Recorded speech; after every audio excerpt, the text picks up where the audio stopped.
again. Ngayon guys, magluluto ako ng jeris. Ayan, jeris o jeris. Magluluto ako nito. Papakita ko sa inyo paano ito siya lulutuin dito sa Middle East guys. Ngayon, ang una kong gawin is magpapakulo ako ng tubig.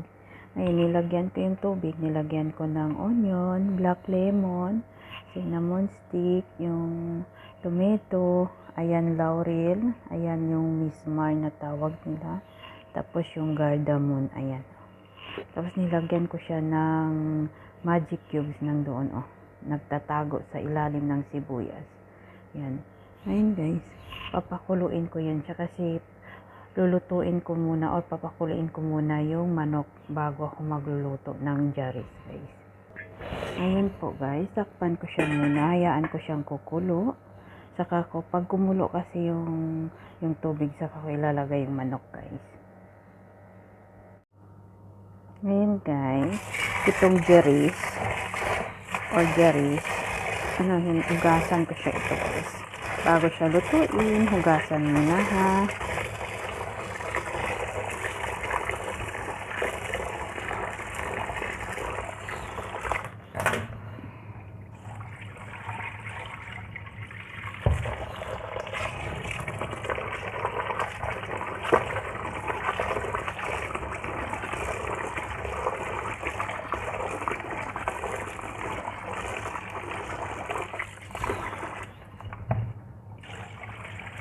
Ang lamig ng tubig. Ang lamig ng tubig.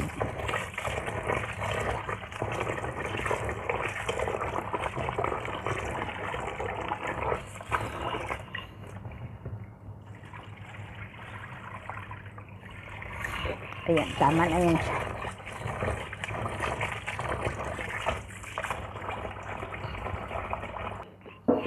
Ayan, tama ito na.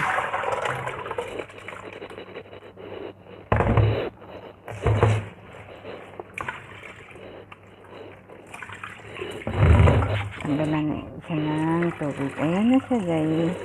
Ganyan lang yung tatanggalan siya ng tubig. Kailangan wala siyang tubig guys. Ayan. Kailangan matanggal po yung tubig. Ayan. Saka po siya ihalo guys. Ayan na guys. Kumukulo-kulo na yung tubig. Ilagay ko na yung manok. Yung manok guys, isang piraso po yan.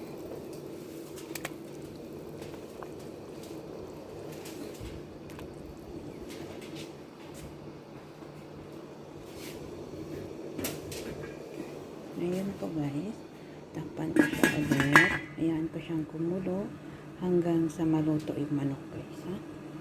Ayan na po yung manok guys. Naluto na po siya, nalaga. Tapos nandito naman yung sabaw niya guys. Kasi kailangan ko yan mamaya guys. Same na kaldero guys. Maglagay ako ng ghee. Ayan. Yan ang magiging oil niya guys. Tunawin lang yun siya.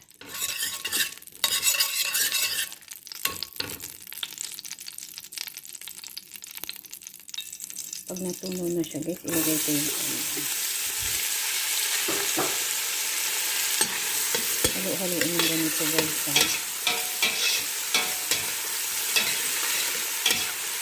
Hanggang sa maluto yung onion guys.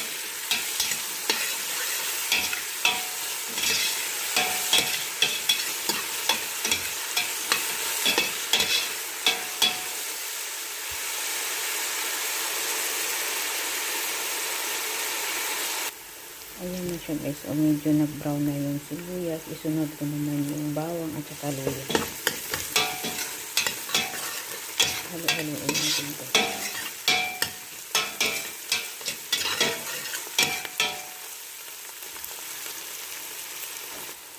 Ayan guys. Isunod ko yung kamatis. Ito yung kamatis guys. Nilagay ko siya sa blender para i-blend ko yung kamatis guys ha.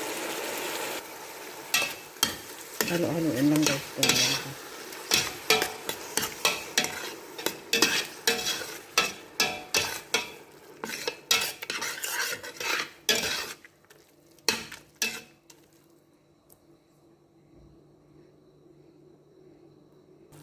Tapos guys, lagyan ko siya nitong mga powder. Ito na yung black pepper powder, coriander powder, cumin powder, turmeric, mix baharat, at saka curry powder. Ayan guys.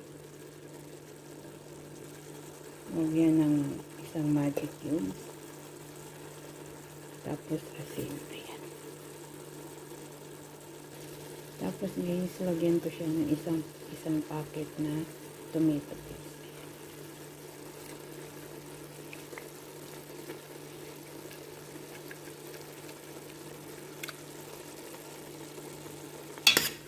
Halo-haluin po natin guys.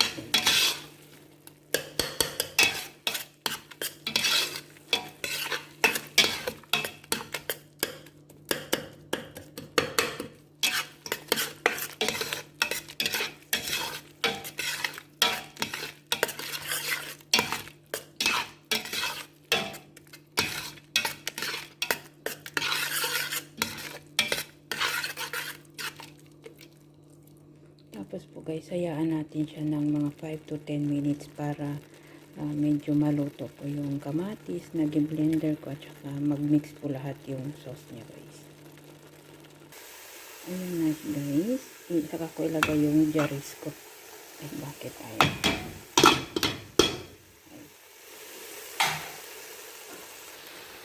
Ayan na guys, nalagay ko rin sa wakas. Pinahirapan pa ako guys. Ayan, halo-haloin ng ganito.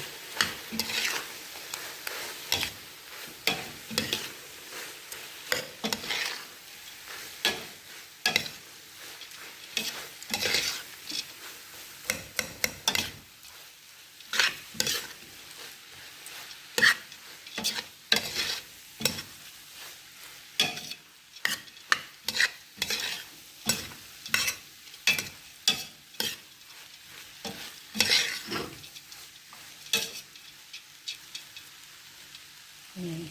Kung nahalo-halo na siya guys, hayaan siya ng mga 5 to 10 minutes guys. Na ganyan. Pag gano'n na guys, ilagay ko na yung sabaw ng manok guys.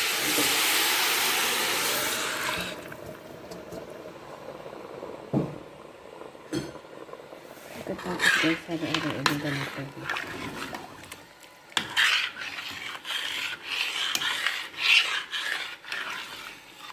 Kasi ito siya guys, medyo matagal ito siya lulutuin, mga 1 oras. Tapos, itong sabaw ng manok guys, kulang pa yan. Kulang yan. Kaya kailangan pa yan mamaya.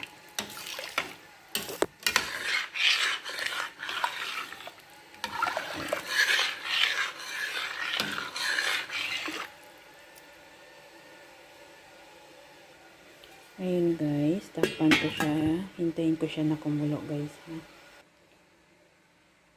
Tapos yung manok guys, tinanggalan ko siya ng buto guys. Wala na yan buto. Yung manok. Walang buto. Kaya kasi pag ihalo ko siya doon, kailangan yung manok guys. Wala nang buto. Yung laman niya lang guys. Ayan na guys. Kung makulo-kulo na siya guys, ilagay ko na yung manok.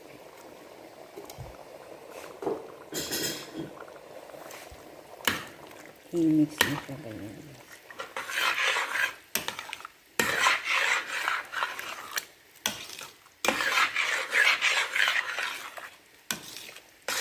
Pagkatapos po guys, lulutuin siya sa maliit na apoy ha, para hindi po siya masunog.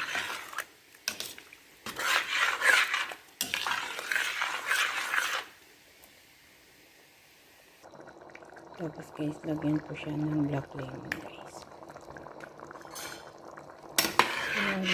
Kailangan guys, every 5 minutes halo-haloin dyan.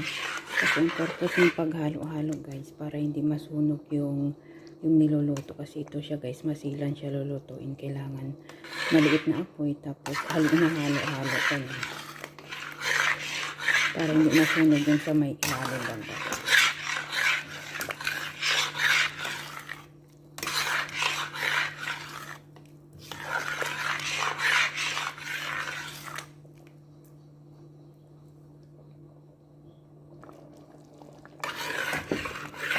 Kailangan guys, every 5 minutes lang, hinahalo lang sa ganito.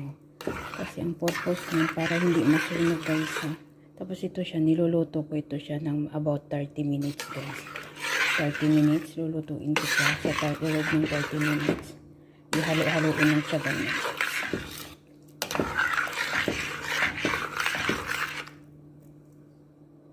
Ayan na guys, naluto na po yung aking jellies. Ayan na.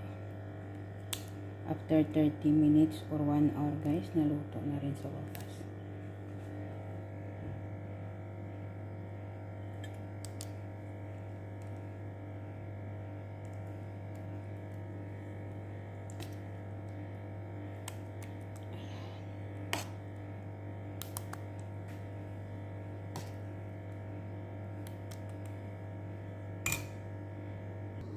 Ayan na siya guys. Tapos, lagyan natin siya ng pinirito onion.